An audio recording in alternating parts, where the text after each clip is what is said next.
국회 청문회법이 지금 이게 통과가 됐죠.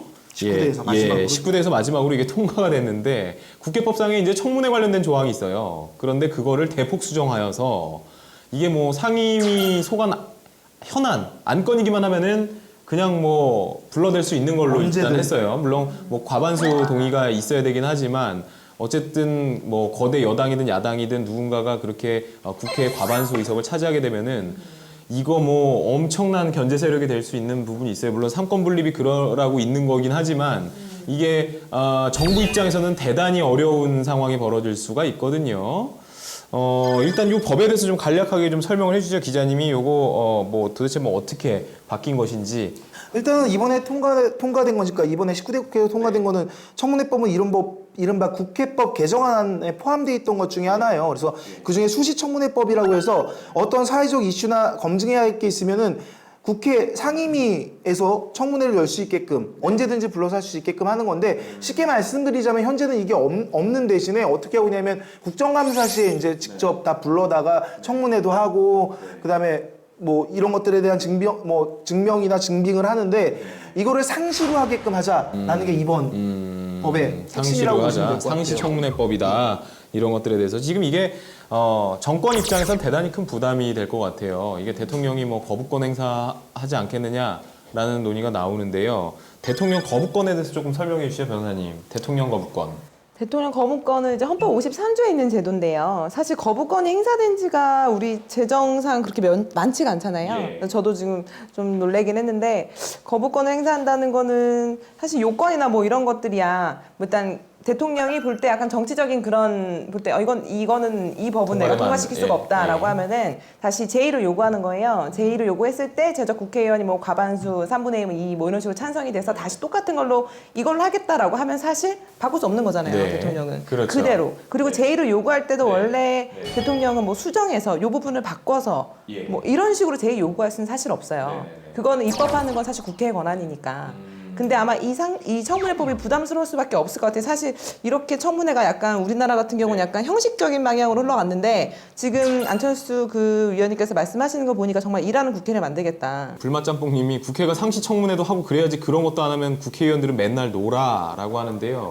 저게 이제 생각을 좀 해볼 필요가 있어요. 좋은 작용인지 나쁜 작용인지 봐야 되겠죠. 이건 좀 이따가 좀 짚어봐야 될 것 같고 방금 이제 거부권 얘기 나왔으니까 한 말씀만 오늘 이제 드디어 청와대에서 입을 열었죠. 이 부분에 대해서 뭐 거부권을 하든 아니면 자동 폐기든 모든 방안 한번 검토해가지고 국익 차원에서 대응을 하겠다. 일단 자동 이 얘기는 되나? 청와대에서는 이 국회법 통과된 걸 일단 거부할 의사가 있다라고 지금 보면 될 것 같고 단순히 청문회나 이런 것들 하기 이전에 다른 뭐 법안 만드는 거나 이런 것들 때문에도 원래 지금 갖춰져 있는 지금 현재 국회의원 의무대로만 활동을 해도 1년 내내 바쁘게 살 수 있는 구조예요. 대신 이런 청문회를 열진 않지만 국회의원 자체가 언제든지 그 행정기관의 자료나 뭐 이런 것들을 요구할 수 있는 권한이 있고 또 그걸 볼 수 있고 그거에 대한 지시를 내릴 수 있는 권한을 다 갖고 있기 때문에 지금 우려되는 부분은 이제 뭐 국정이 마비될 수 있다라고 얘기하는 이유는 저는 좀 어느 정도 이해가 돼요. 청문회 때를 그러니까 국정감사 때를 저희가 흔히 보던 국정감사를 생각하면 국정감사 하기 전에 한두 달 전부터 웬만한 행정기관들은 마비가 돼요. 네. 공무원들이 다 국정감사 준비한다고 자료 맞습니다. 만들고 뭐 국회의원들이 내놓은 뭐 각종 자료 맞아요. 조사하는 거 뭐 대비하는 거 한 해 뭐 이슈가 됐던 거 이런 거 하느라고 일반 국민들과 관련된 거나 아니면 어떤 살림과 관련된 것들 하는 거는 싹 마비가 돼요. 그 기간 동안. 근데 그러니까 국가에서 얘기하는 것처럼 청문회가 이렇게 막 쓰잘데기 없는 정쟁 형식으로 계속 열리게 되면은 그 관련된 부처의 그 담당 공무원들은 원래 자기가 해야 될 일보다는 국회의원한테 갖다 줄 자료나 또 아니면 국회의원들한테 제출해야 될 어떤 뭐 이런 만드는 것들에 대해서만 더 신경을 쓰게 되면서 되죠. 자연스럽게 일반적으로 원래 했어야 될 업무들은 좀 배제하고 배척할 수도 있을 거다라는 그런 얘기들도 나오고 있는데 저는 이 부분도 일정 부분은 가능하리라 보여요. 그래서 일단은 좀 더 생각해보고 논의해봐야 되는 건 맞다라고 생각이 들어요. 그러니까 한시법처럼 만들면 어떨까 그런 생각을 한번 해보긴 상시 했거든요. 청문회 해가지고 그러니까 이 지금 개정된 이 법을 이런 식으로 바뀐 이런 법을 그냥 임시법, 한시법처럼 유효기간이 있는 거죠. 어느 정도 해보고 이게 우리 지금 국회의 이 현실에 맞지 않는다. 라고 하면 그런 게 폐지해버리고. 아니다라면 그냥 자동적으로 기간이 지나면서 효력이 상실되고 뭐 이런 식으로 한번 시도해보는 거는 뭐 나쁘지 않지 않을까 그냥 그런 생각이 들긴 이게 해요. 논란이 일어나는 거는 주 기자님 지적한 지적하셨던 부분이 그런 부분이죠. 1년에 한 번씩 국정감사 해갖고 공무원들 사실 업무 마비돼요. 근데 네. 국정감사는 1년에 한 번 전체적인 걸 하는 거 아닌가요? 네, 전체적인 걸 하죠. 그러니까는 늦죠. 어떻게 보면은 사후 약방문이 될 수도 있어요. 그러니까요. 국정감사라는 거는. 그래서 그거를 미리미리 이제 그걸 하려면 미리미리 제재를 하거나 뭔가 감사를 하려면 상시청문회식으로 이제 해야 되는데 이제 기자님 말씀 그거죠. 아니 국회의원들이 평소에 수시로 자료 요청하고 다 할 수 있는데 그걸 꼭 청문회까지 해야 되는 것이냐라는. 좀 방금 아까 어떤 분께서 말씀을 하셨는데 미국 같은 경우에 상시청문회를 하고 있어요. 있는데 이제 국정감사가 없죠. 그럼 만약에 우리나라 같은 경우에 아예 국정감사를 없애고 상시청문회를 할 수 있게끔 각 상임위가 할 수 있게끔 아예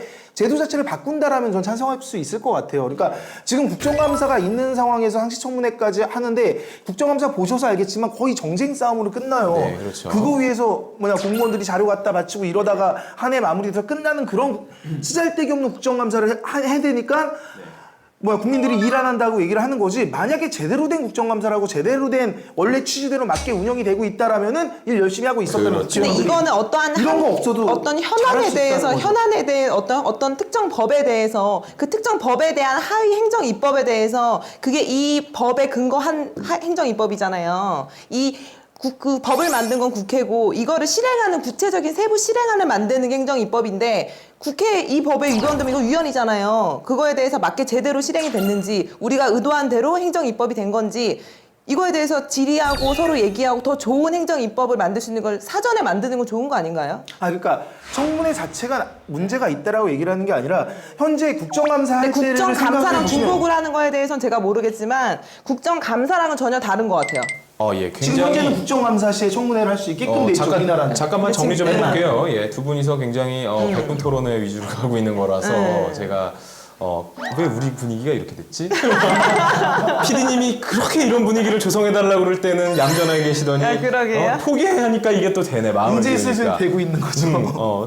성향과 이게 다 만약에 되네요. 지금 제의 요구했는데 이대로 그대로 확정하는 식으로 이제 여기서 국회에서 다시 의결을 했다. 그럼 왠지 누가 가서 국회의장 공포 못하도록 또 마이크 또 막 뺏을 것 맞고 같아요. 그리고 또 이제 이것도 망치 뺏고 이런 거 나올 것 같아. 전혀 관계없이 또 옛날로 돌아가서 아니 무슨 그런 나라가 하겠지. 있어요 세상에. 어차피 통과될 법률이기는 한데 네. 거부권을 행사해갖고 다시 막 또 공론화시키고 또 사회적인 갈등을 야기시키는 그런 기회비용을 지출하게 될 것이냐 말 것이냐의 문제인 것 같아요. 근데 이거를 이용하는 그런 국회 문화 때문에 걱정하는 쪽이 있는 건 분명히 있는 것 같아요. 네, 그거 이거를 있을 수밖에 이용해가지고 정말 이게 빨리빨리 처리가 되는 행정 입법인데 사실 행정 입법을 둔 취지가 그거잖아요. 굉장히 빨리빨리 움직일 수 있도록 경제 상황에 딱딱 맞게. 어쩌면 진짜 게으르니 국회의원들 거의 청문회 안 열 수도 있어요.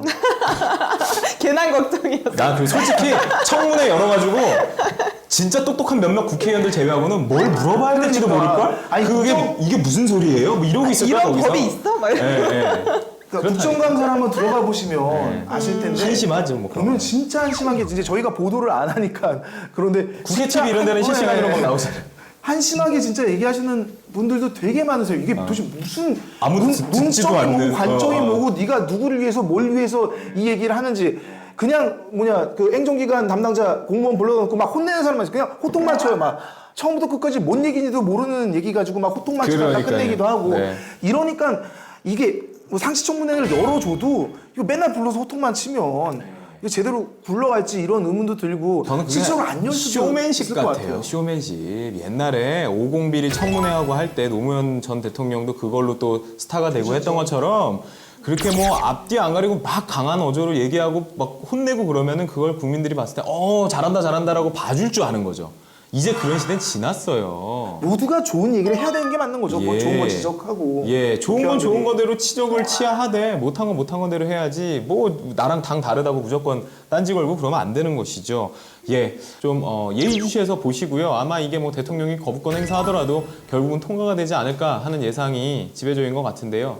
통과가 되고 난 다음에 국회의원들이 이 법을 활용해서 어떻게 국가의 살림이라든지 이런 것들을 운영하는지 우리나라를 좋은 나라로 만들 것인지 더 나쁜 것으로 만들 것인지 한번 우리가 지켜보자고요. 여기까지 시사 돌직구 탑3였습니다.